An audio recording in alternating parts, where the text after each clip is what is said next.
Garth Rosal, MLA for Vermilion Lloydminster Wainwright, and Deputy Chair of this committee. I'd ask that members and guests at the table introduce themselves for the record, and then I will call on those joining by video conference. We'll begin to my right. Ron Weeb, MLA for Grand Prairie Wapiti. Marlene Puffer, Chief Investment Officer, AIMCO. Amit Prakash, Chief Fiduciary Management Officer, AIMCO. Stephen Thompson, Treasury Board and Finance. Brittany Jones, Treasury Board and Finance. Tim Lam, Principal Office of the Auditor General. Kyle Kozowski, MLA for Sherwood Park. Samir Kayande, MLA for Calgary Elbow. Good afternoon, Trafton Koenig with the Parliamentary Council Office. Good afternoon, Nancy Robert, Clerk of Journals and Committees. Warren Huffman, Committee Clerk. Okay, we'll now go to those joining virtually. Please unmute and introduce yourself when I call your name. Member Bouchard. Eric Bouchard, Calgary Lougheed. Member Brar. Hi everyone, my name is Gurinder Brar, MLA Calgary Northeast. Okay. MLA Lovely. Hello everybody, MLA Jackie Lovely from the Camrose constituency. I'm in the Parkade and I'll be joining you in person momentarily. Okay, thank you. MLA Hunter.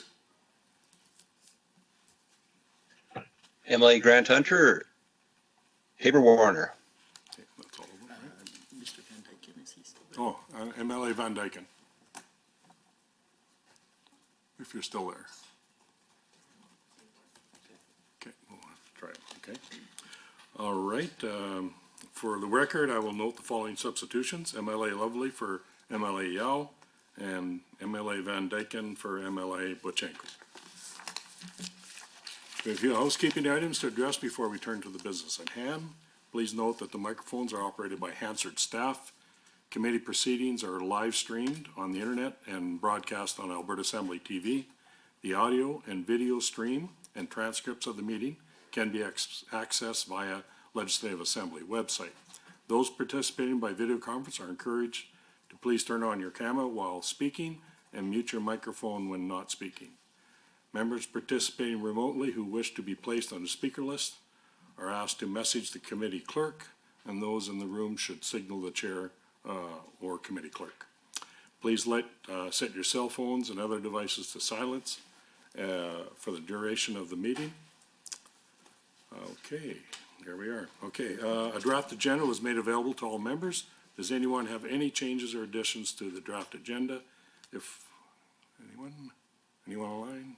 No. Okay, if not, would someone like to make a motion to approve the agenda? Member Kozowski. Any discussion? It's a good agenda. That's a good agenda, right on. All in favor in the room? Any opposed? Online, all four? Aye. Yeah. Any against? Aye. Good. Aye. Okay, MLA Van Dyken, please introduce yourself. We missed you. Sorry. Oh. So getting you to the motion's been carried. Okay, motion's been carried. Okay, sorry about that, everybody. Go ahead, MLA Van Dyken. It's Glenn Van Dyken, MLA for Athabasca, Barhead, West Lock. Okay, thank you. Approval of minutes. Next, we have draft minutes from our April 22nd, 2024 meeting. Do members have any errors or omissions to note? If not, would someone like to make a motion to approve the minutes? MLA Weep. Any discussion? All in favor in the room? Any opposed? All in favor online? Aye. Any opposed? That is carried.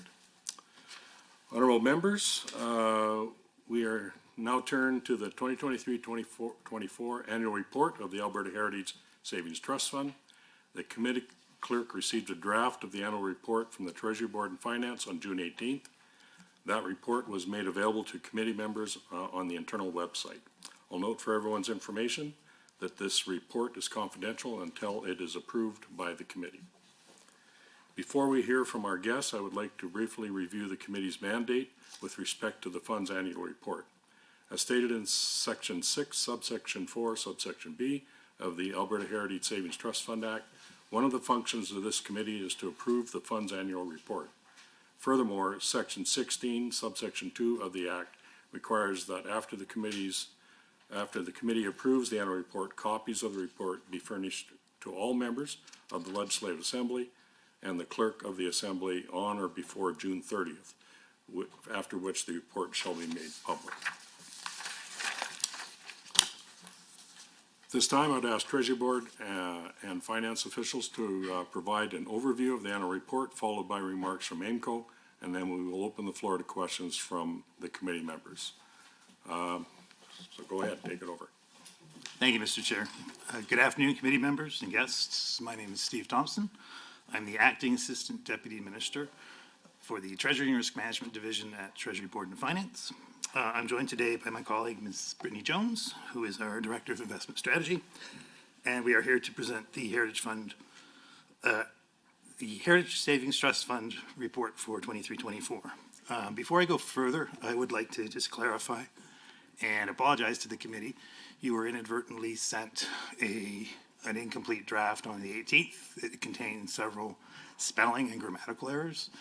So you should have received today a corrected version from the clerk. None of the information involved or presented to you in the early draft has changed with respect to financial reporting. It's all been reviewed and approved by the Auditor General. It was a clerical error somebody sent from my team, which is why I'm apologizing.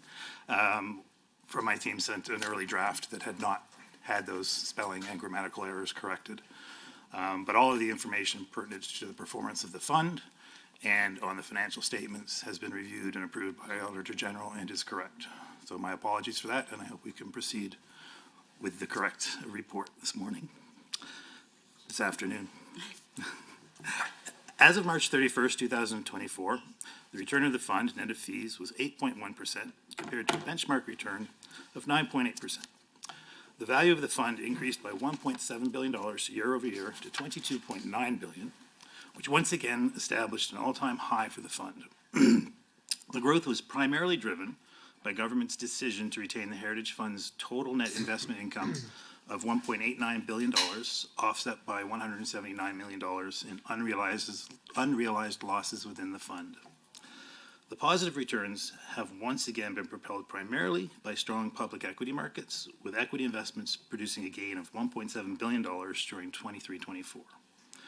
This is a welcome reversal from last year's $123 million loss in this investment class. Fixed income yields have also been contributing positively to overall performance this fiscal year, producing income of $162 million during the fiscal year due to higher interest rate environment. Inflation-sensitive and alternative investments contributed $188 million in earnings over the same period, an increase of $39 million year over year, as investments in these asset classes produce consistent cash flow streams due to the ability to pass inflation increases downstream. For the fiscal year, although the fund achieved an 8.1% return, its performance lagged its passive benchmark return by 1.7% over the year. Despite the challenging conditions, the fund posted strong gross earnings of $2 billion, with reported net income of $1.9 billion after investment expenses of $172 million. This is a significant increase compared to last year's fiscal net loss of $114 million. Over the longer term, the Heritage Fund has two main performance targets. The first is to outperform a real return target of the Canadian Consumer Price Index plus 450 basis points, and the other is to outperform a hypothetical passive management benchmark by a margin of 100 basis points. Both are measured over a rolling 5-year period. Inflation has driven CPI plus benchmarks higher, and this impacts both the real return target and the passive benchmark. Alternative assets such as private equity, infrastructure, and renewable resources have seen a CPI target benchmark that produces higher return expectations as inflation persists. However, note that inflation, particularly in Canada, has begun to level off, as evidenced by the Bank of Canada announcing a cut to its key interest rate on June 5th, the first such decrease since March of 2020. Over 5 years, the Heritage Fund has returned to 6.4%. The passive benchmark returned 6.5% over the same time period, leading to an active management return of negative 8 basis points, which is 108 basis points lower than the 1% target. At the reporting date, the CPI plus 450 basis points real return target was 7%. Over the past 5 years, the fund has achieved a return that is 60 basis points lower than the real return target. Lastly, for fiscal 23-24, the fund generated $171 million in expenses, which is 29% or $38.6 million higher than the investment expenses incurred last year and 16% higher than budgeted for. This concludes my prepared remarks here, and prior to taking your questions, I will cede the floor to my colleagues from AIMCO for their discussion. Thank you, Mr. Thompson, and good afternoon all. It's a pleasure to be here again, especially on a special day. Outside, as we walked here, it was a sea of Oilers jerseys everywhere, so I'd be remiss in not giving a shout out to our home team.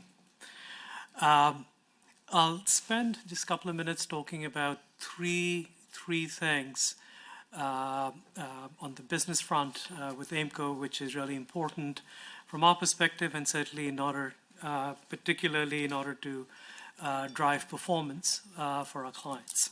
So firstly, give you an update on the business transformation.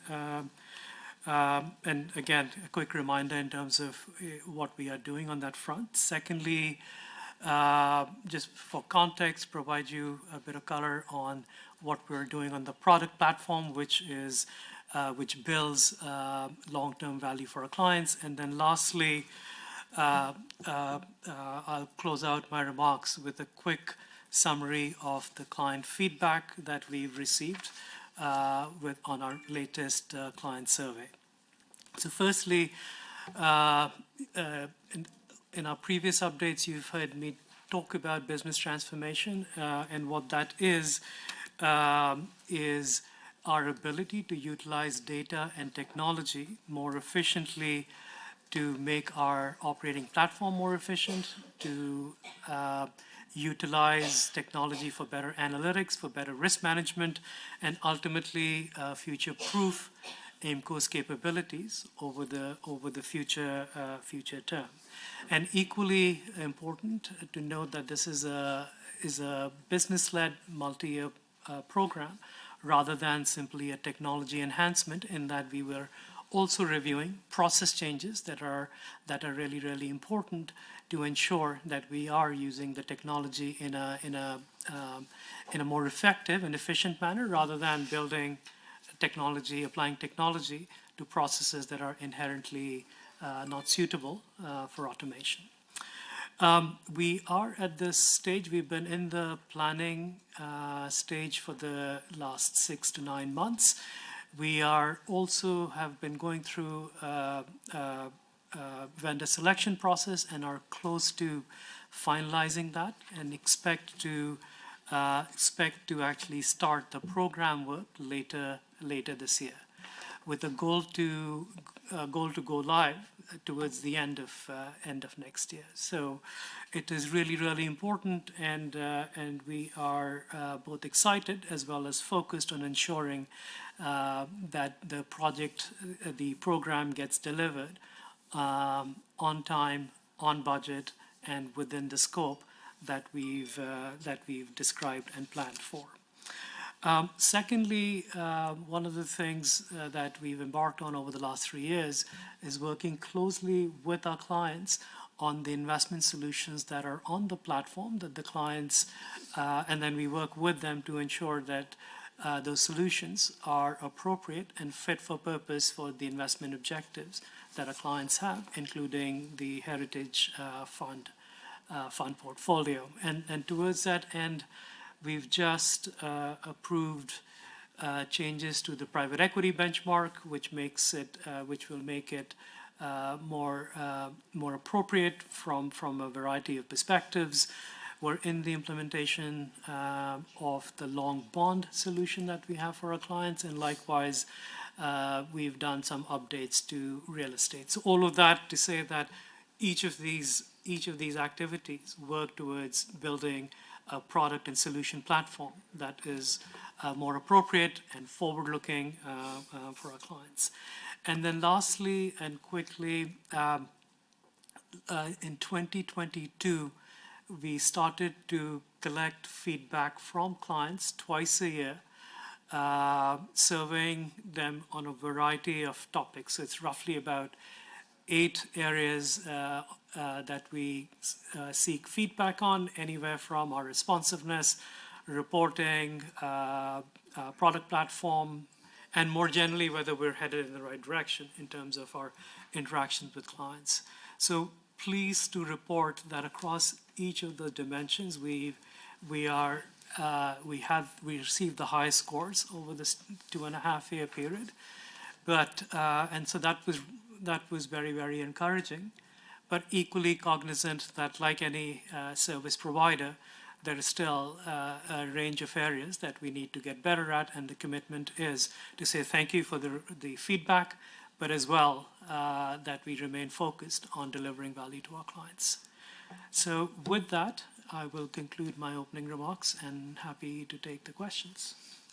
Thank you very much, everybody. We'll now proceed to questions.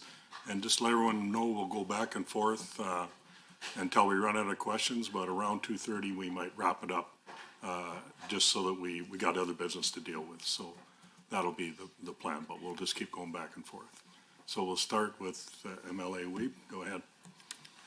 Well, thank you. Thank you, Mr. Chair, and thank you to Treasury Board and AIMCO for being here. I'd like to begin by directing your attention to page 8 of the report. I'm pleased to read that the Alberta Heritage Savings Trust Fund grew to $22.9 billion in 23-24. It's an increase of $1.7 billion over the prior fiscal year. This is the largest the fund has ever been since it's been established, so that's a good news story. I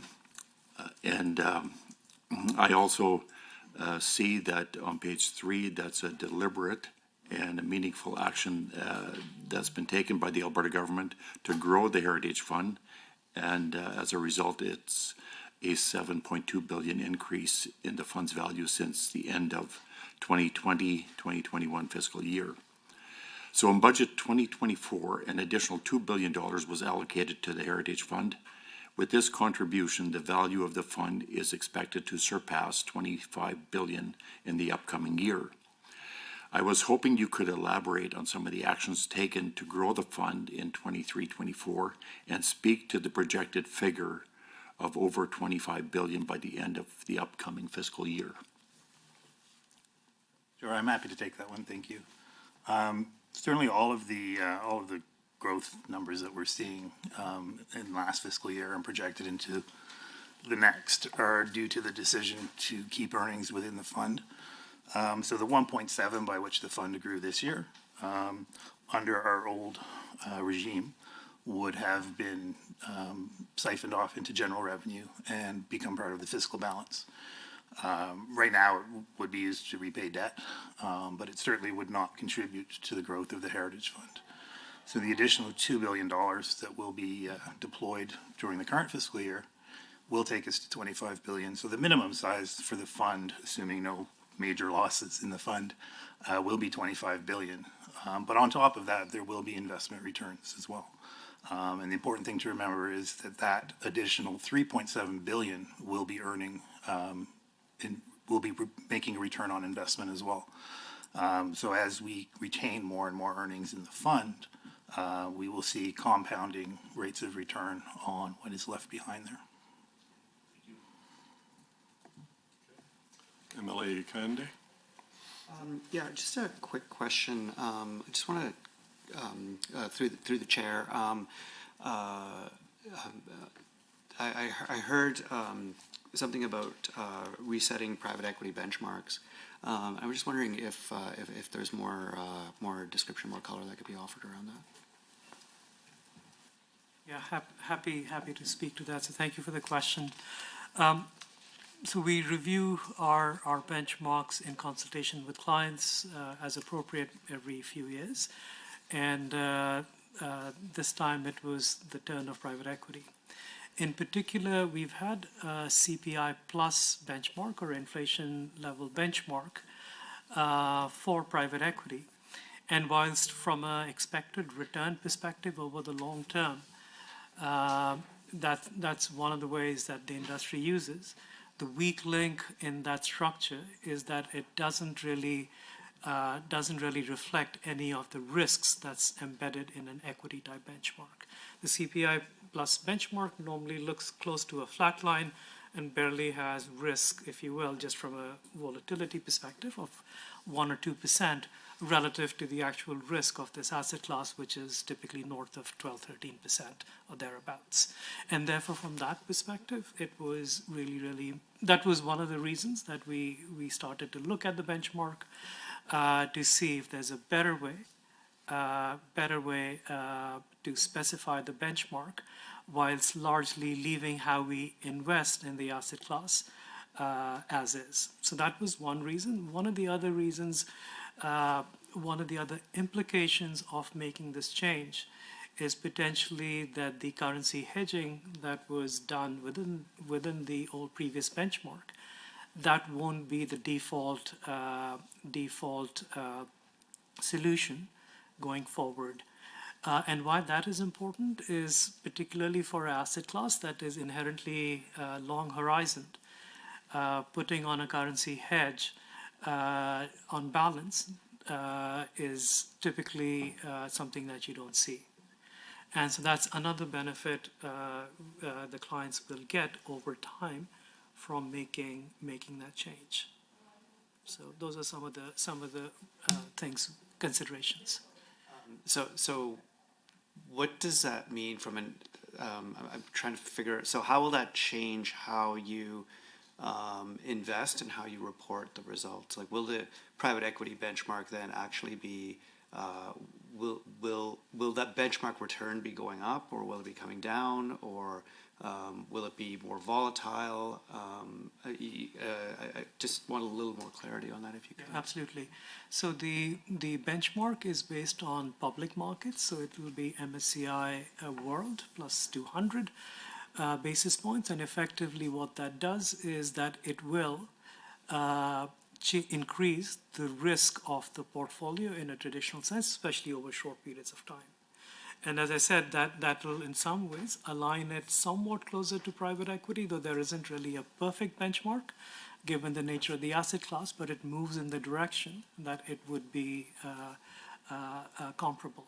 What it doesn't do simply by changing the benchmark whilst leaving our investment approach and investment philosophy is that in of itself, this is not a return enhancing change. This is simply changing the benchmark. The investment strategy remains as is, other than at the margin to ensure from a foreign exchange perspective that we are implementing it consistent with the benchmark.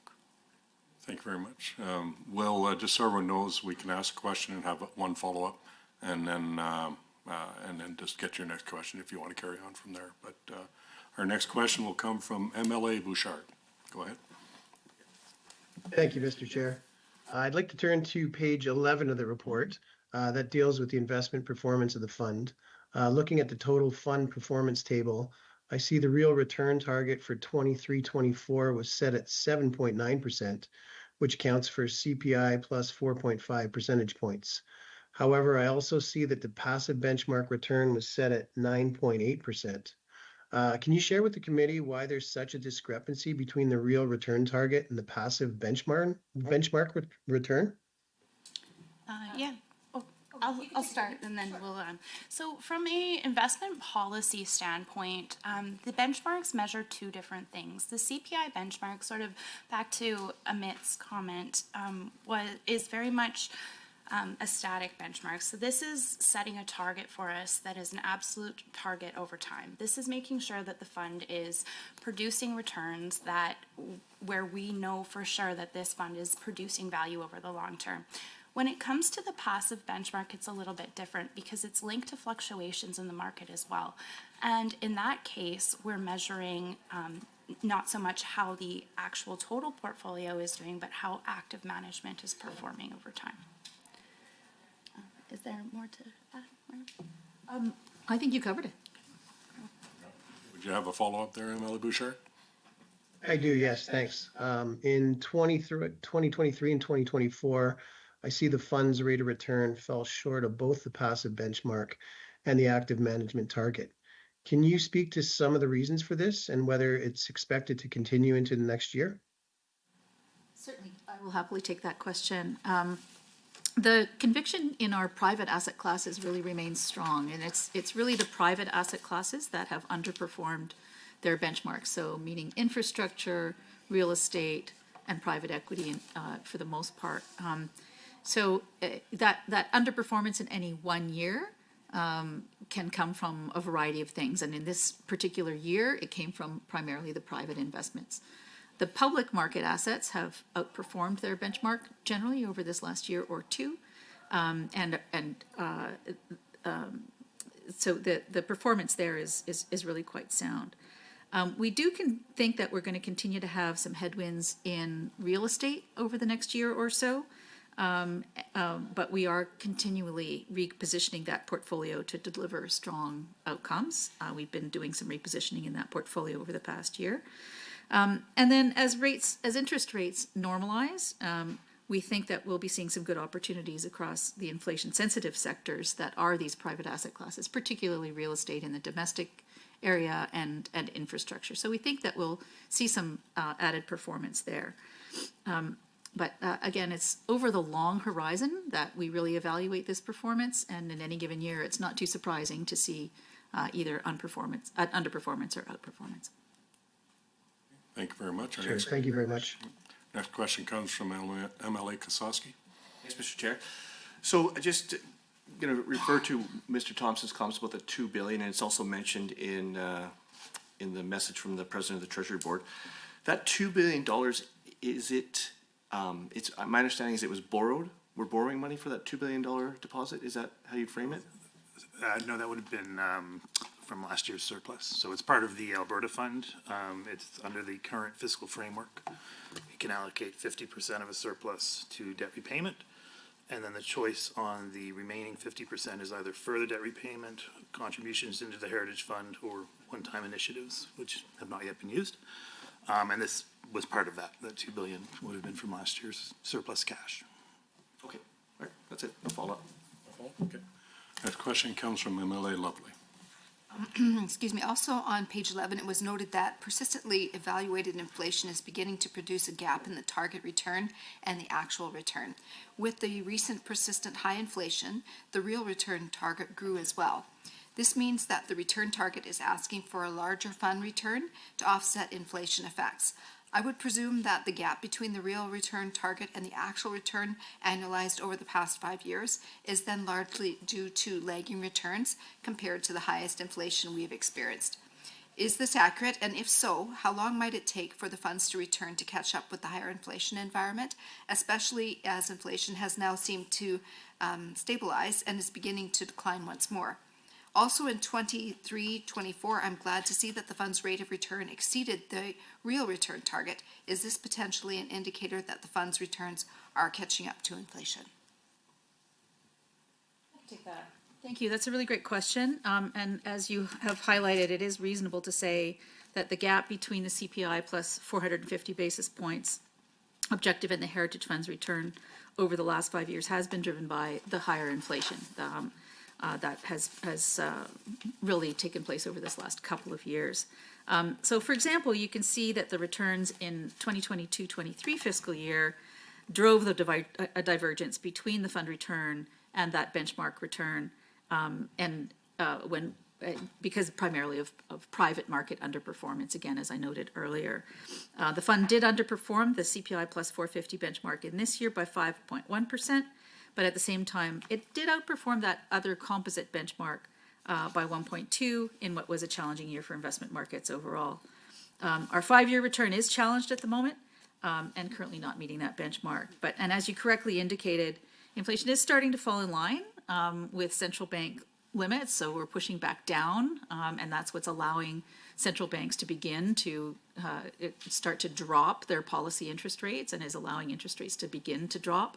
And with that, we expect that the return opportunity set for many of the investments that we already have in place in the portfolio in real estate, infrastructure, and other areas that are inflation sensitive, we think that they'll still be quite resilient And it means that credit markets are likely to perform well as well. Inflation is volatile. Reasonable to expect over time that inflation will subside to these normal levels, more normal levels.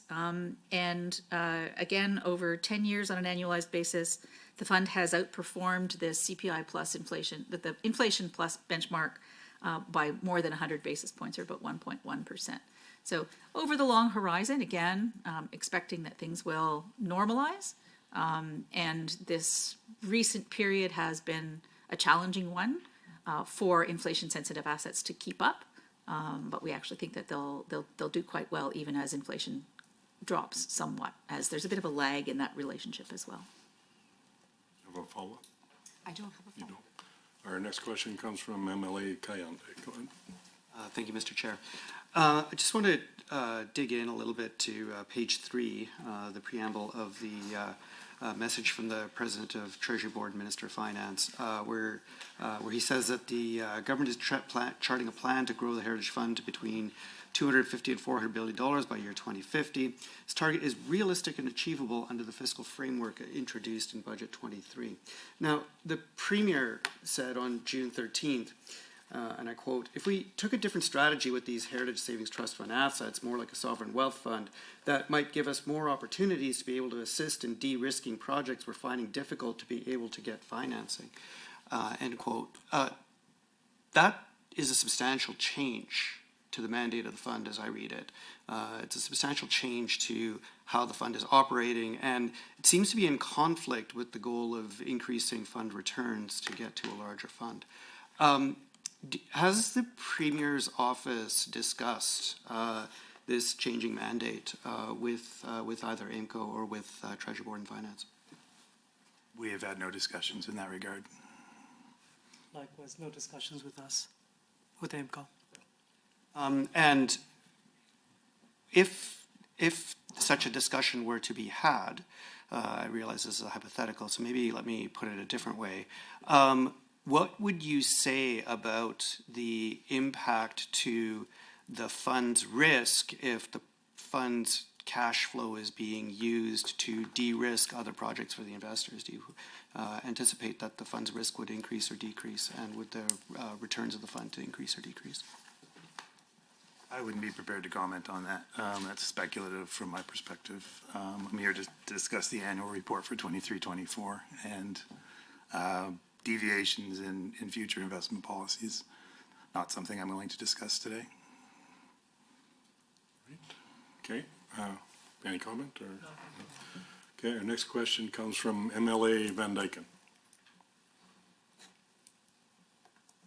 Good, thank you, Chair. Just taking a look at page 11. I just got to get back up on my screen. And I'd like to take a look at the asset class versus the benchmark table. I see that in the past year, the fixed income and equities classes both outperformed the benchmark. That's good to see. I also see that the inflation-sensitive asset class underperformed the benchmark, which seems to make sense considering the slowing down of inflation, that environment. Could you speak to your projections for the inflation-sensitive asset class going forward? I think I addressed some of that in the response to the previous question, and we do expect that with inflation slowing somewhat, that we may see inflation-sensitive assets returns be in a little bit more of a normalized range, but that isn't to say that they won't perform well.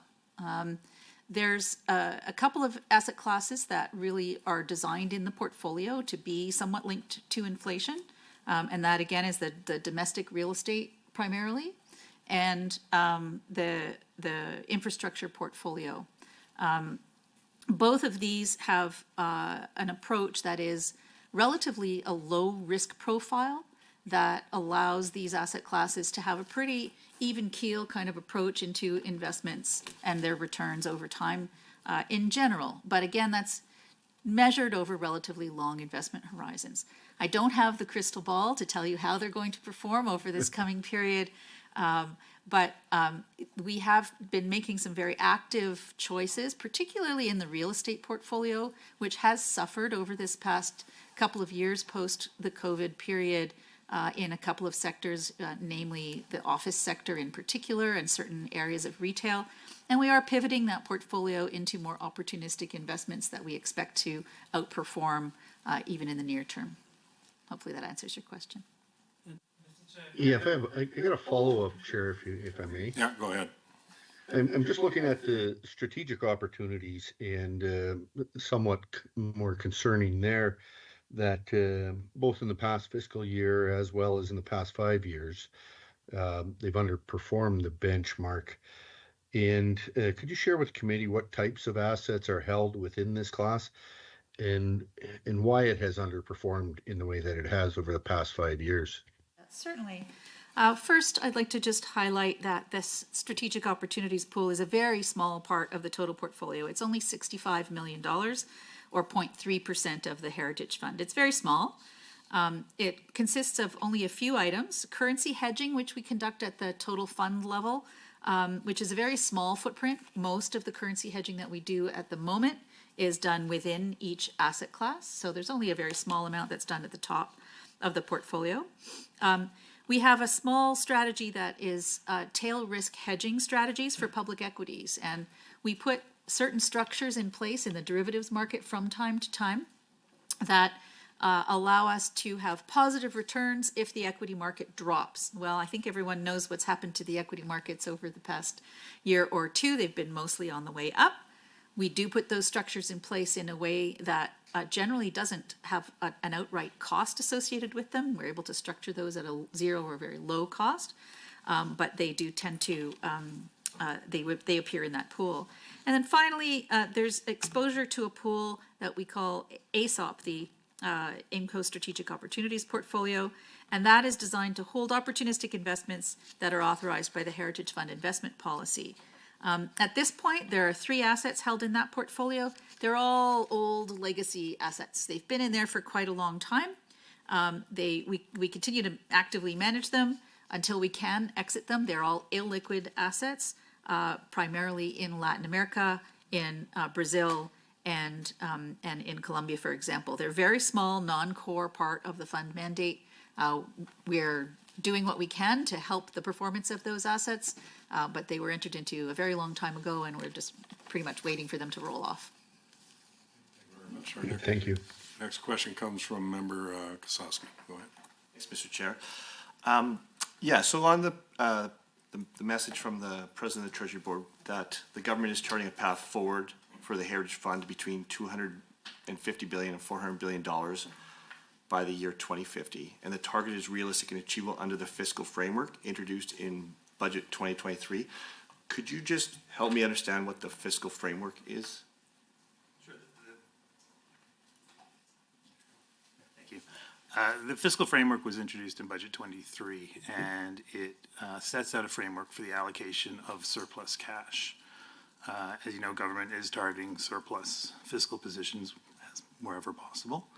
And we've had particularly good results over the past 2 years.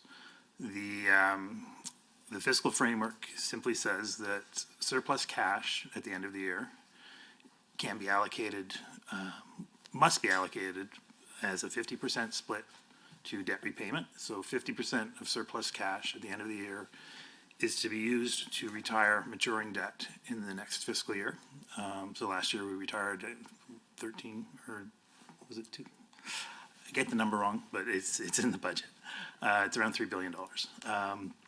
The remaining 50% of any surplus cash at the fiscal year end can be used either to further repay debt in the same way, and again, maturing debt, term debt, not to be refinanced, or it can be allocated into the Heritage Fund for deployment within the asset mix, or can be used for one-time projects that do not result in ongoing spending commitments. That particular mechanism has not been used by government as yet, and you would have to think of things like capital grants, perhaps in-year capital grants that only occur the once would be the only way to really deploy that cash in that manner. Great. Yep, yeah, so then in terms of like reaching like 250 billion, would, I guess, what rate of return would be a reasonable, prudent rate of return to expect so that we could reach that in 2050? And I guess if I could just add to that, I guess rate of return and annual contribution if we're gonna maybe hit that 2 billion every year. I don't have specifics that I can share with you with respect to returns. The reason that there's a gap between 250 and 400 billion is it does assume certain levels of contribution into the fund. That's how you get between 250 and 400. It's a wide set of goalposts. The 250 assumes modest contributions into the fund and a rate of return similar to what we're seeing from AIMCO. Thank you very much. Our next question comes from Member Hunter. Thank you, Mr. Chair. Page 12 on the report notes that the Global Development Equity Portfolio was the star performer this year, posting a 23.7% return for the fiscal year. I also see that this asset class has performed fairly well over the past 5 years, despite underperforming the benchmark slightly. Returning to the table on page 11 for a more detailed look, I see that in the past year, as well as over the past 5 years, the benchmark and actual returns for this asset class have both been generally higher than any other asset class. And given this performance, are there reasons for this asset class to not constitute a larger share of the fund's total investments than it already has?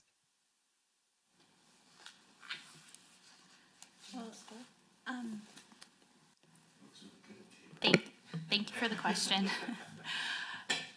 This is an investment policy decision where we've actually overweighted global developed equity since the last major overhaul to the fund's performance.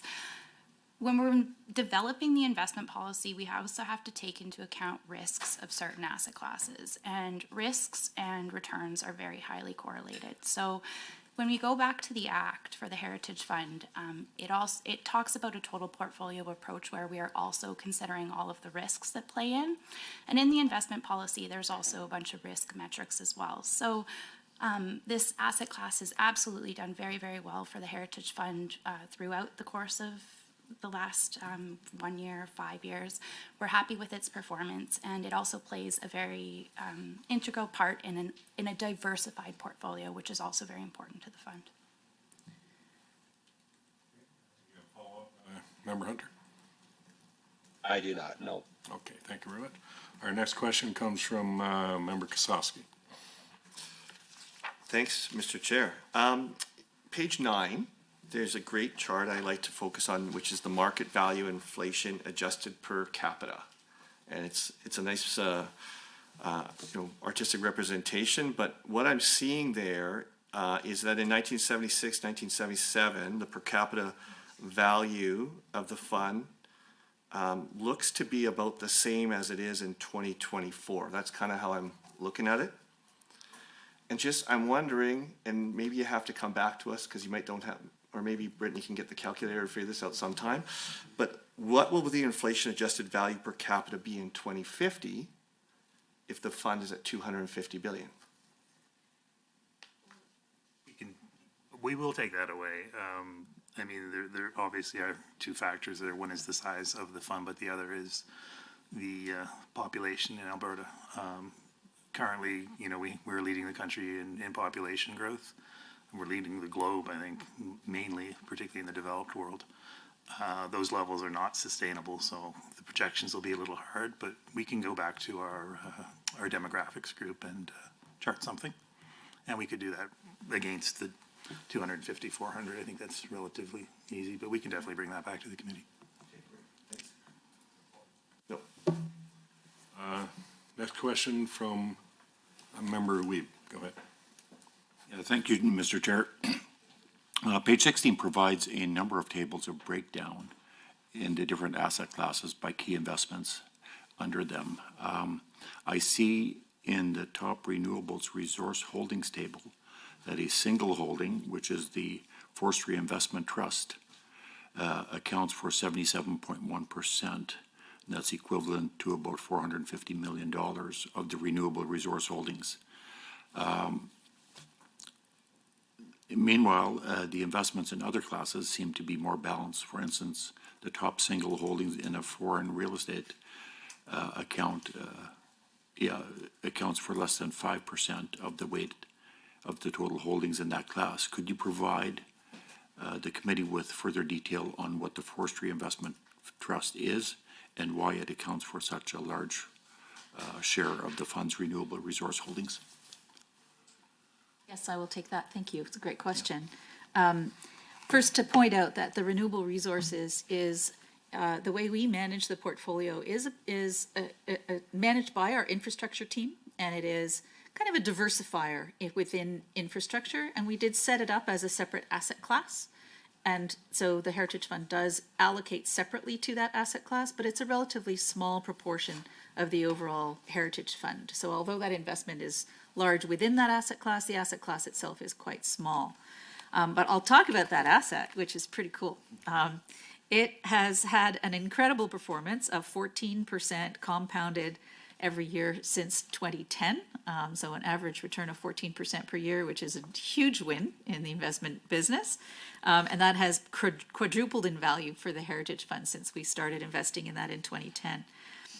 So although it's a very large asset, it is also a very diversified asset.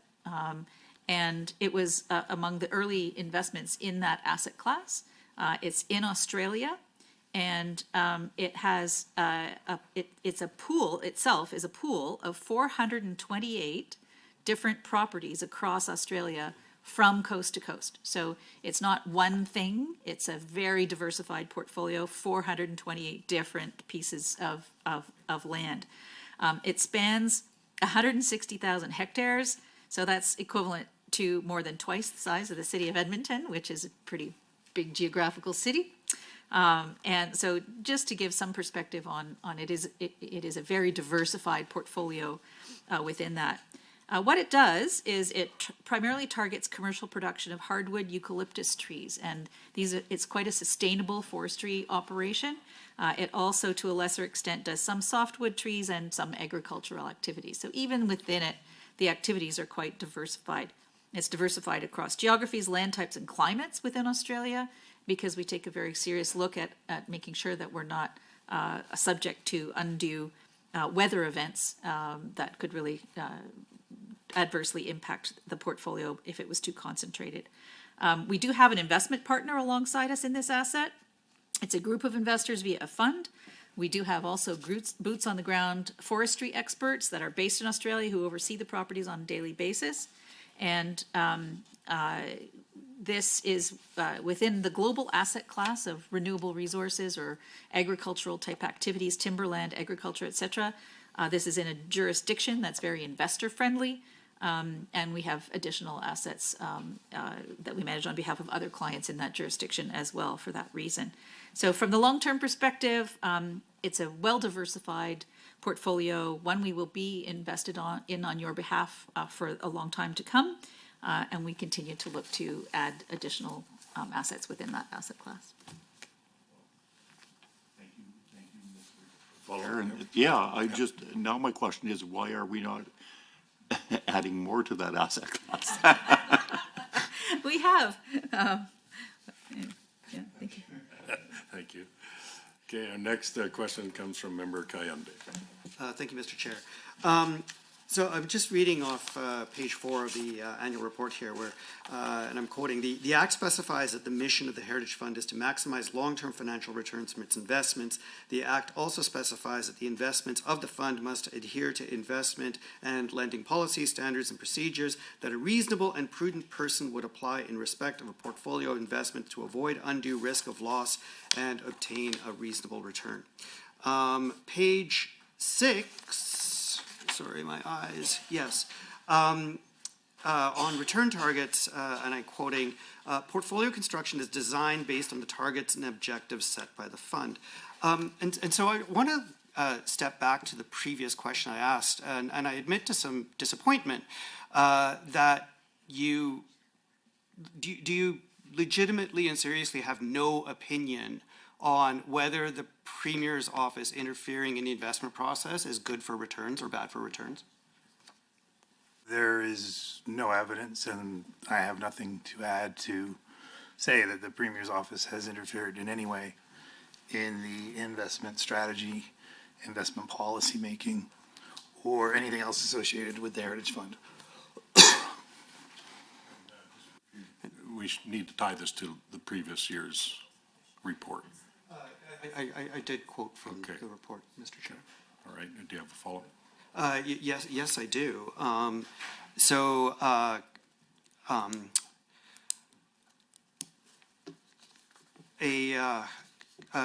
I quote here, a complete violation of Alberta's trust, a centralization of power around unelected staff in the Premier's office. It is desecration of Premier Peter Lougheed's legacy. That's a quote from David Parker this morning, who is not an investment professional.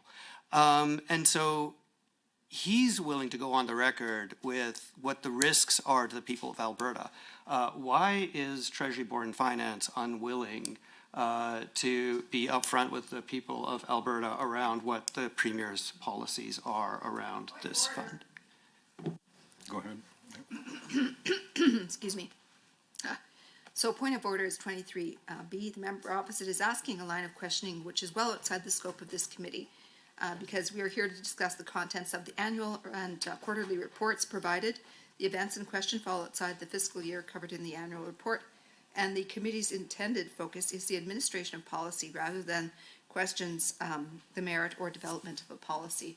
And he's quoting Parker. Parker's not an elected official. He's not affiliated with our government in any way, so I'm not certain why he's bringing up this matter.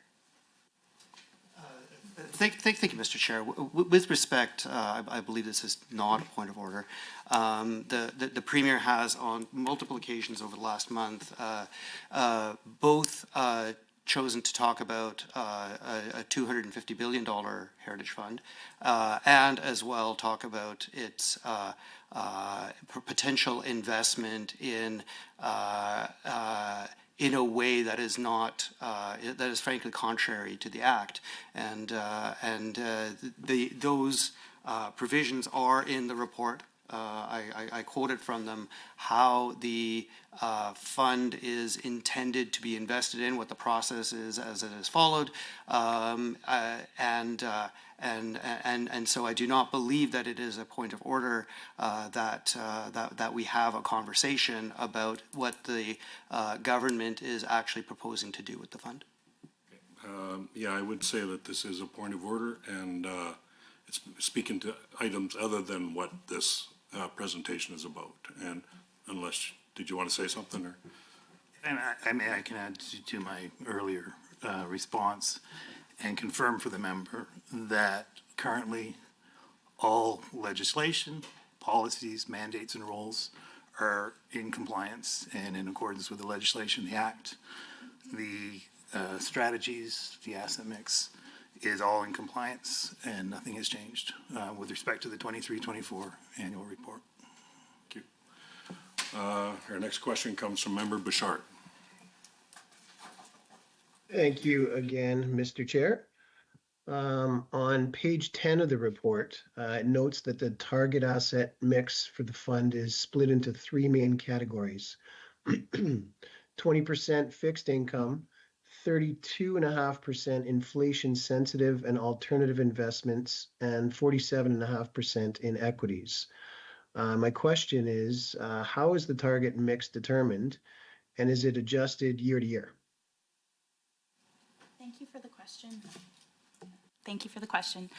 This target mix was first developed in 2011, and it was developed with a very long-term view in mind. So that's where you see the CPI plus 450 come from, as well as the 1% value-added target. The target mix is not meant to be adjusted on a year-to-year basis. It's meant to take a long-term view. That being said, we do make adjustments on an annual basis, and we work with AIMCO to do that. They support us in many ways as we support them. There's a consultation process that takes place. We have adjusted some of the asset classes that are performing well, such as private debt and loan, a little bit up. We have also adjusted some down, like universe bonds, just because we have been seeing greater returns within our risk tolerance in different asset classes. If we do see opportunities on a year-to-year basis, we may make slight adjustments, but that's also why the ranges are there, to give the asset manager some flexibility in generating returns that fluctuate from the long-term asset mix. But the long-term strategic asset mix has been developed with the objectives of the fund over the long term. You have a follow-up? Thank you. Yes, one more, please. I see also page 10 notes that the investment manager is allowed to overweight or underweight these asset classes to take advantage of sectors that are outperforming. Can you speak to some of the decisions that were made for the 23-24 fiscal year in terms of overweighting or underweighting certain asset classes? Certainly, thank you for that question. We do have some discretion to take tactical and dynamic views over the short to medium term with respect to the target asset mix. There's a few ways that we do this. First is at the total fund level. We sometimes have a house view on the main liquid assets that we can adjust with a little bit more frequency than we can do with the more illiquid asset classes. So public equities, fixed income, and cash. So we do take some tactical positions there. This is informed by our macroeconomic outlook and in-house research processes. This past year or so, we have mostly been overweight fixed income, not with a huge position in that, between about 1/4 and 1/2 percentage point, with a slight underweight to public equities. So that has taken a little bit of a negative effect on performance this year with the significant outperformance of the equity markets. We did take a little bit of underweight in equities early on in the year, and then we have since gone to neutral on public equities. A more important way that we tend to take positions relative to the target asset mix is within the inflation-sensitive alternatives and the more illiquid asset classes. We do take some tilts. And one of them that's been a really important one over this last couple of years is an overweight positioning in the private credit market. For a couple of years, we've had an overweight there, and it's been a really good source of total return and relative return versus traditional, more liquid fixed income. Over the last 2 years, private credit has returned 8.2% versus universe Canadian bonds that were less than 1% or at about 0.6% return over that same period. So that overweight into private credit has been a very good outcome for the fund. And it's an example of what we refer to as more of kind of a dynamic asset allocation. It's not something we can do on the turn of a dime. It does take time to deploy into these asset classes, but we do take those views. From a practical standpoint, one of the reasons why that kind of stocks, bonds, cash, kind of risk on, risk off positioning that we often hear referred to in the financial markets is something we tend to take relatively minor positions in, is because every client, including the Heritage Fund, has a risk budget. And that risk budget is an amount of risk against which we can take positions that differ from the benchmark. And when we take positions that are in that stocks, bonds, cash space of really kind of taking that one-dimensional bet, or do we think, stocks are going up versus bonds or vice versa, that tends to use up that risk budget quite quickly. And we prefer to use that risk budget inside of asset classes to take active positions against the benchmarks that are inside those asset classes. And we think that the edge that as investors we have tends to be more within asset class than it is at that top stocks, bonds, cash kind of level. The opportunities to really take those bets don't come along that often in markets where you can take that kind of positioning with a very high level of conviction. So the majority of our activity tends to be within asset class. Thank you very much. Our next question comes from Member Kosaski. Thanks, Mr. Chair. Just in page 5, we're referencing it, there's a reference to the 5-year investment return. The target 5-year investment return was about 7%. And then we seem to be That was a target. We seem to be hitting about 6.4, but we've had a 10-year return of about 7.6. So I'm just going to focus on getting to this like 400 billion, which is an exciting number. But so I just pulled out the old financial calculator from the internet. So that's how I do my math. And if we can make if I could say that $2 billion is a really nice contribution, but maybe we'll call that modest, that will, off our 5-year return of 6.4, it seems like that would get us to a little bit shy of 250, but maybe about 234 billion. If we use the 10-year annualized return, which is good, that gets us like a 7.6, and a $2 billion a year contribution, that gets us to like 293 billion. So that gets us into that range of that 250 to 400 billion. But if we can just maintain that modest contribution of $2 billion a year for 25 years, it seems to get to that 400 billion, that rate of return we would need would be about 9.2%. And so that seems to be about a 30% increase above that 7% target. And so I guess that comes back to our act. Is that a reasonable and prudent rate of return to expect over the next 25 years to reach that 400 billion? I'm not going to argue with the members' math, but, I don't have specifics to discuss today with respect to what our assumed rates of return are and what our assumed contributions are. The 250 to 400 billion we feel is an achievable target. We will be releasing a report in the fall detailing how we plan to achieve those targets, but I have no details to share today. So just a quick follow-up, yeah. And so then the minister did mention in the House that the plan was to articulate this plan, like you've mentioned. And will growth rates be included in that plan and the contribution rates to kind of map out how it would go to the future, or would it be more like a framework?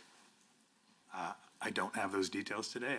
I assume most of the assumptions that you're looking for will be included in that report, but I do not have the specific details as to what will be in the report now. Next question comes from Member Hunter. Thank you, Mr. Chair. I do have a question here today, but before I do, I just wanted to say I've been trying to listen to the questions from the members opposite. They seem to be quite focused on the 250 to 400 billion growth. What's interesting to me is that the NDP, I'm not saying that the individual members in the committee, but the NDP seem to be continually pushing for moving off of oil and gas in the world, and yet they seem to be fighting against the idea that we're going to try to figure out how to... Point of order. Just a minute. Point of order. Go ahead. The purpose of this meeting is to discuss the report, the annual report, and discuss the operations and mandate of the Heritage Savings Trust Fund. It is, to my understanding, it is not to relitigate the election talking points, Mr. Chair. Thank you. Okay, who wants to? I'll take that, Mr. Chair. Go ahead.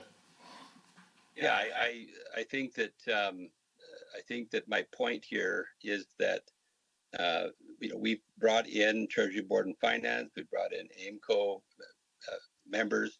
I haven't heard of one question that actually addresses the issues of the report, and so I was just trying to point out to Albertans that will probably be listening and watching is that this is typical of the NDP to be able to go down this line of reasoning. So I do have a question, and I can get to it, but I think that's one of the reasons why the NDP aren't taken seriously by Albertans, because when we come to a meeting like this to talk about the report, they talk about everything but it.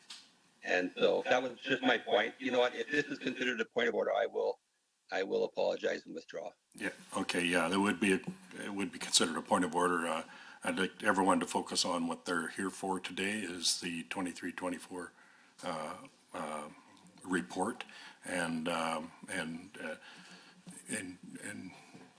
not engaged in this back and forth stuff. So if you can carry on with your question, I would appreciate that. Do that. So Mr.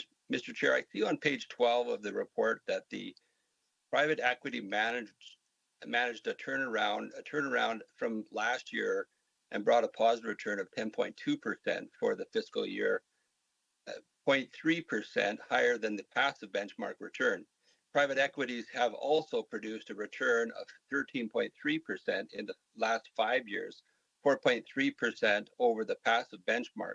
So what are some of the factors that allowed for this turnaround in performance from private equities in 2023-24? I'll take that question. Thank you. So for reference, the one-year return on private equities was 10.2 versus the benchmark of 9.9. But as I've mentioned earlier, generally speaking, this among the other more illiquid asset classes is one where we tend to focus on the longer term. 5-year return of 13.3 is it is also quite ahead of the benchmark return of 9. If I look back at last year's annual report, the return for the fiscal year ending March 31st, 2023 was negative 1.7% for private equity, which did trail the benchmark quite significantly for that year. So it does tend to have some volatility year to year, and it is a difficult asset class to assess in any given year, and should be looked at over a longer horizon. When we make commitments into private equity, we make those commitments for a fund life of 7 to 12 years, which is very typical of the industry. And we also make co-investments for which we have what can often be an even longer investment horizon. So 1 year really doesn't quite tell the story. So as an example, in the previous fiscal year, Canadian equities returned minus 3.5%. Global equities were slightly positive at 1.8, and that was a tough 12-month period for equity asset classes in general. And private equity, it tends to have a relatively smoothed path of valuations that's correlated with those public markets, but doesn't track it exactly. Sometimes it's lagged relative to those. So as we moved into this fiscal year, with public equities up almost 20%, valuations are up. Private equity has generally benefited from that increase in the public equity markets as well, but remains to be seen what specifically is happening to the valuations of the investments we've made in particular within that fund. Our private equity program is very disciplined. We follow an approach where we allocate about 60% of your capital there to funds and the remaining 40% into co-investments.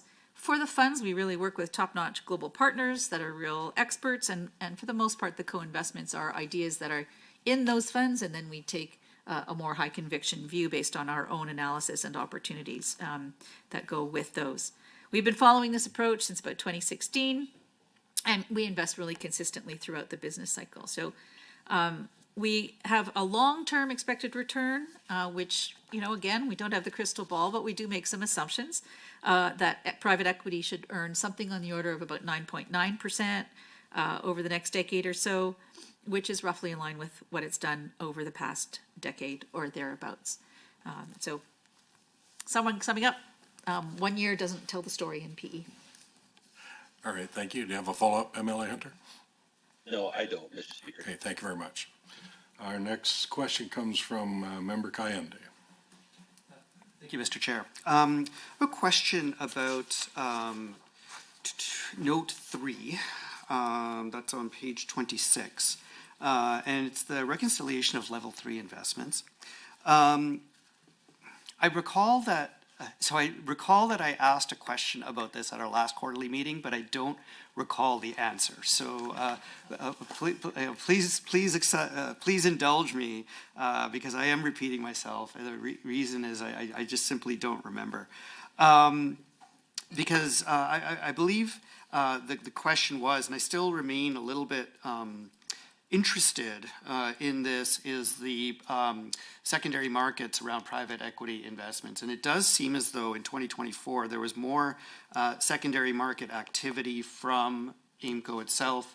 I know that secondary trade in private equity investments is only going up, and that's by significant double-digit percentage amounts every year.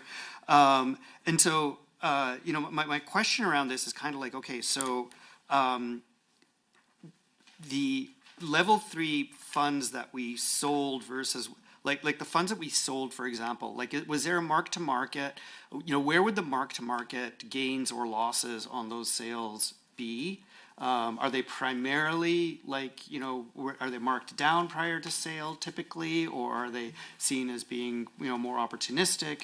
Or, and as well, you know, the purchases and where they've come from, like, you know, just a little bit more color, I guess, on how this all works, because it, you know, for a fund this size, purchases and sales, you know, totaling together roughly $3 billion is significant and interesting to me. Thank you. Thank you for the question, and it does make the two of us. I don't remember my answer either. So firstly, a quick sort of reminder: the reference to level 1, level 2, level 3. Level 1 are securities that trade commonly in the market, so think of Microsoft shares, RBC shares. Level 2 are when we buy pooled vehicles or commingled vehicles. So if we buy a fund that's offered by BlackRock or Blackstone, those would fit in the second bucket. And then level 3 are typically illiquid investments, including co-investments, real estate, etc. So those are the three sort of broad category, and then we follow standard accounting practices, which are noted and disclosed in the financials. In terms of the valuation and how they get marked, we have a pretty standard process in terms of how the mark-to-market happens or how the valuation happens, and there is a valuation committee that oversees it, and ultimately the governance rolls up to AIMCO's board from a governance perspective. From a process perspective, so if there are any transactions, one more thing, that everything is valued at least annually, and then on a 6-monthly cycle, there's a valuation, but that's not as rigorous as the annual one. But that, again, is very consistent with the best practice in the industry, given the types of investments.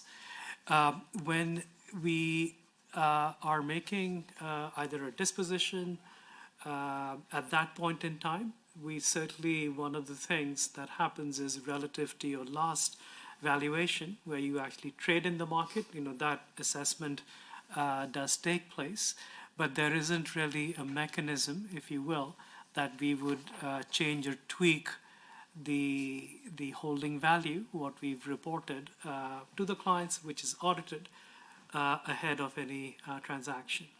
And then lastly, you know, why the number is 3 billion or 2 billion in a particular year, it is simply a function of the cycle and, you know, where we see opportunity in terms of what we think we would sell and what we would buy on the other side. So there isn't really much to read into that, other than the broad statement that there is more secondary activity in the market, which just gives us a larger opportunity set. Yeah, I'll just add maybe one comment. That is, we haven't been all that active in the secondaries market in private equity. Where we've looked at what's been happening, there have been significant discounts in some areas. Sometimes those discounts relative to what is sort of a net asset value or a fair market value, sometimes those discounts are there for a reason. It's a little bit like, you know, it's cheap for a reason. And so we do thorough due diligence in evaluating whether or not something we think is good value. And so we've done a little bit of picking up assets in the secondary market. And one of the benefits from doing the secondary market purchases is that it puts money to work right away in a pool that already exists. It doesn't take time to put the money into that market. That's one of the reasons why that market has been relatively active. But the activity was much higher in 2021 and 2022. In 2023, it really did slow down quite a lot. And we do from time to time look at selling certain assets out of our portfolio as well. But we tend to not be keen on taking big discounts unless, you know, we think it's really appropriate and we can deploy the capital better in new assets. So we actually haven't been that active in the secondary markets, even though those markets have been quite active themselves. Thank you. Just one follow-up then. How would you characterize the cash flow received, the cash received from these sales versus the original cost base of these assets? Do they tend to be about 1-to-1, or is there tend to be If we did. for your sales? If we did sell some assets, what kind of discount did we take? Yeah, typically. Yeah, against the I cost. can't cite that specifically for this portfolio in this period. I'm sorry, I don't have that at my fingertips, but we can get it for you. What we would say is in general, and this is just stating given the returns, so the 5-year returns is about 13%. So on average, all else equal relative to where we bought, we're selling on average at a higher price, all else equal. Thank you. Next question comes from Member Lovely. On page 12, the report states that over the fiscal year, global non-development equities provided a marginal contribution to overall equity performance, with a return of 6.9% under the passive benchmark by 16.2%, with security selection being the largest detractor from performance. Could you provide some further detail on this? Specifically, what were some of the challenges with the security selection that led to this underperformance, and do you see it being a factor in future years? And also, I see that over the last 5 years, the return on global non-developed equities has been 2.1%, which is 9.1% lower than the passive benchmark return of 11.2%. Is there a strategy to address the ongoing underperformance of this asset class? Thank you. That's a very good question. So for context, the global non-developed equities are generally referred to as emerging markets, so I'll use that terminology. So you can think, China, South Korea, Brazil, South Africa, India, Mexico, Indonesia, those are the largest countries there. So just to put that in context of what the investments are that we're talking about. In the current Heritage Fund policy that does go back quite a while, as mentioned by Brittany earlier, the emerging markets are benchmarked actually not against an emerging markets benchmark. So it's actually benchmarked against the global developed markets, so the MSCI World Index. So what you're capturing in that underperformance isn't an active underperformance against kind of a market value weighted emerging markets benchmark. It's actually against developed markets. So the main reason for that underperformance is the broad underperformance of emerging market equities over this period.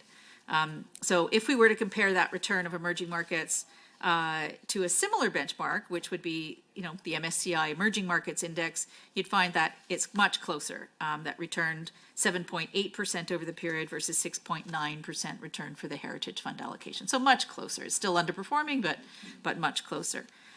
We do manage our emerging markets strategy to the emerging markets type of benchmark, although it's measured in this pool's performance against the broader developed markets. So just wanted to make sure that that's understood in terms of what the data have to say. It is the case that emerging markets have broadly lagged the global developed markets for quite a while over this last decade. I think you've all seen that the Magnificent Seven technology stocks have really been the drivers of developed market equities. And when you take those out, the performance of the developed market equity markets is much more muted. And those technology stocks are not in the emerging markets portfolio. So the biggest reason over this period is because of that differentiation of the big technology stocks. That's been a pretty tough act to follow. There's also been some regional challenges. So China in particular has had some significant economic difficulties, and that meant that market has underperformed of late. Russia being another, basically no one is investing there, and their markets have performed terribly. So although there's some challenges, we do think that the market is starting to be a little friendlier to the emerging market opportunity set. We were in fact just talking about it this week in one of our regular meetings. And with interest rates starting to normalize again back down to a slightly lower levels, which should happen over this next little while, that tends to be good for emerging market equities. So we may start to see that part of the portfolio turn. Paul, our next question comes from Member Kosaski. Mr. Chair. Just with the historical contributions and transfers to the fund, and I'm just going to focus on the mission which motivates me, which is the getting a return on savings from non-renewable resource revenue. But when I look at our summary of operations historically, we're not ever allocating non-renewable resource revenue. Resource revenue allocation has been nothing since 1987, but there's been deposits. Would it be possible for the savings of the $2 billion that's being allocated now to be called non-renewable revenue that's being allocated? So let me reframe that. The $2 billion that's going to be put in, would that be able to be framed as resource revenue allocation? All of the revenue really received by the province is fungible, so it's difficult to specifically say that particular $2 billion came from natural resource revenues. But given that natural resource revenues still represent about 16 to 20% of our revenue stream, it is fair to say that some of that $2 billion was from non-renewable resource revenue. We wouldn't show it on. We wouldn't break it out specifically, no. Thanks. Follow-up or? No, good, okay. Next question comes from Member Hunter. All right, thanks. On page 14, I noticed that the fund held $5.4 billion of interest-bearing securities as of March 31st, 2024, which is an increase of $1.4 billion over the end of the previous year. Was this the result of a certified effort to increase the holdings of interest-bearing securities, or merely due to some of the opportunities that became available in 2023-24? I can start. Sure. So primarily what's happened with fixed income is that cash receipts that otherwise would have been dispersed back to general revenue are kept within the fund. Plus we have made, in 22-23, we made a $750 million contribution into the Heritage Fund. When we make those sorts of cash deposits, they are typically invested in money market instruments, so short-term fixed income instruments. And that will artificially expand the allocation to fixed income. So no, it's not an overweight in fixed income. It's sort of a natural byproduct of a cash positioning piece. I'll let Ian speak to that. Okay, well, I do have a follow-up. Okay, go. How did interest-bearing securities perform in 2023-24, and what are the projections going forward with our evolving inflation and interest environment? I can touch on that. The performance was quite respectable in this category for this fiscal year. Short-term money market and deposits did earn a 5% total return. Bonds, mortgages, and private debt combined as a whole earned 4.1%, and that's well above the 5-year average of 2% for this category. This isn't surprising, given that yields on Canadian bonds today are in the area of 4 to 5% for universe bonds, that on average, that across all of the maturity spectrum. Corporates, of course, do pay a little bit more than government bonds. Interest rates did stop rising in this period. So the government 10-year bond, the Government of Canada 10-year bond is only about 20 basis points or 0.2 percentage points higher than where it was a year ago. And the spread or the extra yield earned on corporate bonds has come down a little bit as sentiment on the economy has improved, and you need a little less kind of compensation for taking that risk in corporate debt. Private debt segments generated almost a 10% return for this period, as I had highlighted earlier. That's been an asset class that's done very well. So looking forward, we do expect inflation to normalize somewhat. The central banks should be bringing rates down. So that means the forecast for this, the fixed income asset classes generally, is for relatively positive returns. With yields still at the higher end of the spectrum, there's still opportunity for pretty good return in these private asset classes, and in particular, in the fixed income asset classes, and in particular, we're still gaining extra return because of the floating rate nature of most of the investments we make on your behalf in the private fixed income asset class, with that. The total return that we expect to earn on investments we're making today in that asset class is really quite strong. Hopefully that answers the question. Thank you. Okay, any other questions? Okay, Member Kande. Thank you, Mr. Chair. I'm reading from Hansard from a question, from a response to a question from the minister in the House, where he said the fund currently has about 20% in fixed income. These are some of the things that will need to be changed. He goes on to say the plan we're about to articulate to Albertans later this year will clearly show the plan is based around growth, not around dedicated deposits. Can you talk a little bit about the 20% fixed income proportion and how, what you think a reasonable amount should be in order to manage the assets of the funds appropriately? Thank you for that question. So one of the things with fixed income assets is that we need somewhere else to put them. So as we have stated before, a roadmap will be coming out later on this year in which we will articulate a little bit more of the strategy. We have uncovered that the Heritage Fund now, with the changes in legislation, do not have the same liquidity requirements that they used to before. So when we're looking at the long-term strategy, fixed income was a very vital component of that before when we were making transfers back to the General Revenue Fund.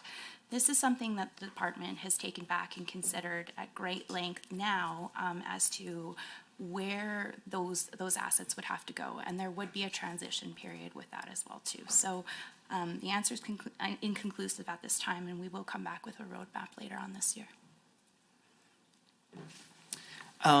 Yeah, just to follow up about that, I guess. I mean, traditionally fixed income is considered as kind of a hedge, not so much as a hedge, but as an uncorrelated asset, if you will.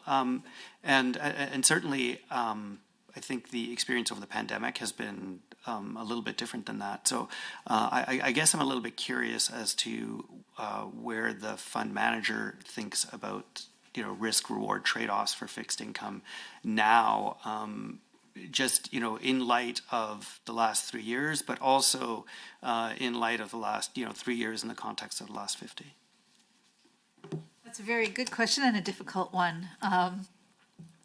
I would say, as I've mentioned in a couple of answers previously, broadly speaking, we think that at this point in the cycle, which is a bit nearer term projection, that we do expect policy interest rates to come down a little bit. But that doesn't necessarily mean that those longer term interest rates are coming down much further, because the markets have been anticipating for some time that policy interest rates will be ratcheting down as inflation is normalizing and the economy is finding hopefully its sweet spot, soft landing, at least in the U.S. So the dynamics at this moment are shorter term rates coming down, but longer term rates probably won't match that drop in the future. When we look at really long-term investment horizon, that the level of expectation about what interest rates are going to, where they will be leveling out, is made up of two components. One is a real long-term growth rate for the economy, and added to that is a long-term assumption on inflation. And there's lots of argument out there about what that, the R-star in Federal Reserve language is, that what really is the long-term kind of sustainable growth rate for the economy, and therefore what is the long-term equilibrium interest rate. It's a subject of much debate out there.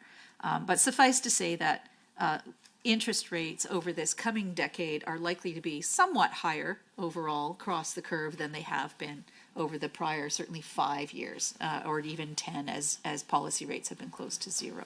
So level-wise, a little bit of expectation of higher than they've been, but correlation, you mentioned that relationship between fixed income and equities as having historically, over a long horizon, fixed income tends to be negatively or at least not highly positively correlated with equity markets.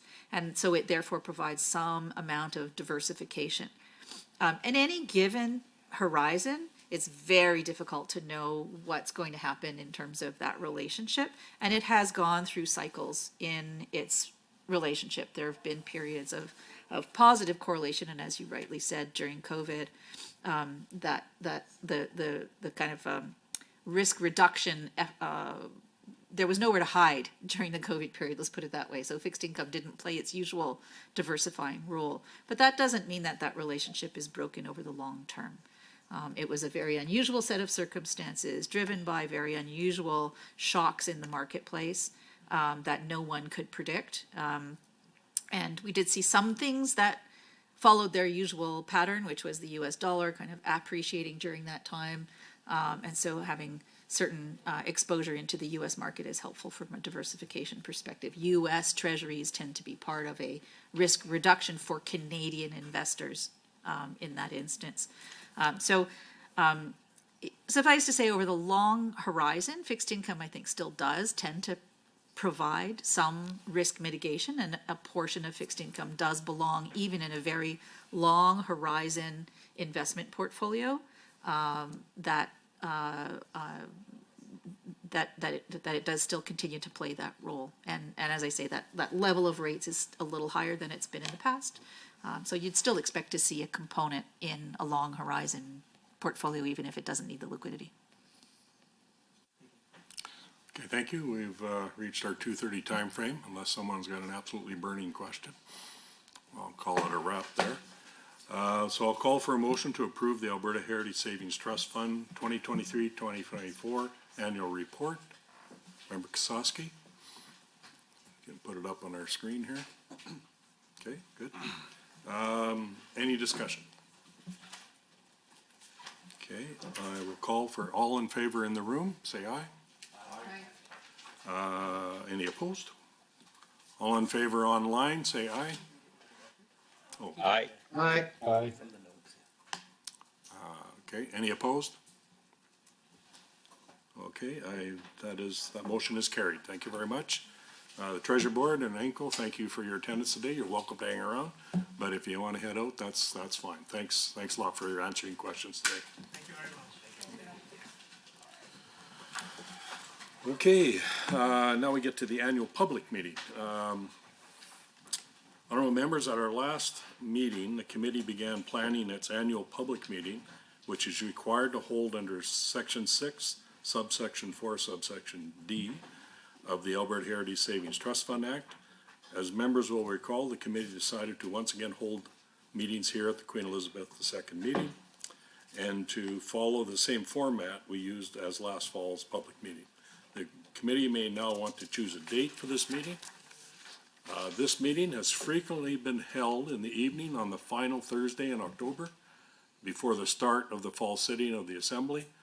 That would put this year's public meeting on Thursday, October 24th, 2024, from 6 to 8 p.m. Would members like to schedule this date, or is there other proposals? Member Weeb, go ahead. I propose that we move this date to November 6th from 6:30 to 8:30 p.m. This is due to the fact that October 24th is a week before the Assembly sits again, and I propose that we do this meeting on the second week of session, when members are back. Go ahead. Thank you, Mr. Chair. I just wanted to just let everyone know, of course, there's always a possibility of evening sittings. And so the committee, if there was an evening sitting scheduled, I mean, I know we haven't had many, but if there was one scheduled for that night, this public meeting would have to be canceled, rescheduled, re-advertised for. So you probably know better than I whether we might have an evening sitting, but just so you're aware that that is in the rules, that if they were to pass, the Assembly were to pass a motion to have an evening sitting that night, this public meeting could not be held then. So just. All right, fair enough. Any other discussion? Okay. Go ahead. Yeah. Well, I'll just bring up that it is when the RMA convention is, when member Weeb proposed. So I don't know if that is pro or con, but that is just another factor that's on. It would be the tail end of the RMA convention in town. Yeah, good point. Well, it might get us more people at the meetings, right? So.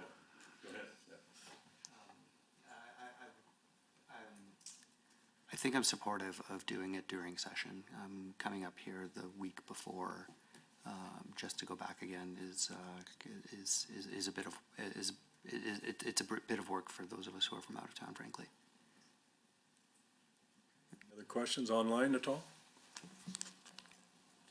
Okay, we'll take a vote.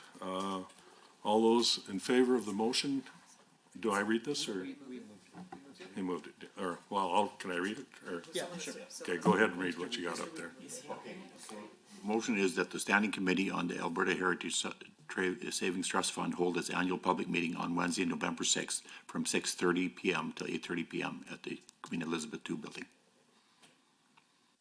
Do I have to say any discussion? Okay. All right. Yeah, just do the vote. Okay. All in favor in the room, say aye. Any opposed? All in favor online, say aye. Aye. Aye. Aye. Any opposed? That is carried. Thank you very much. Communication plan. Our last meeting, the committee tasked the Legislative Assembly Office with creating a communication plan to advertise this year's public meeting. The report was made available on the committee's internal site ahead of today's meeting for members to review.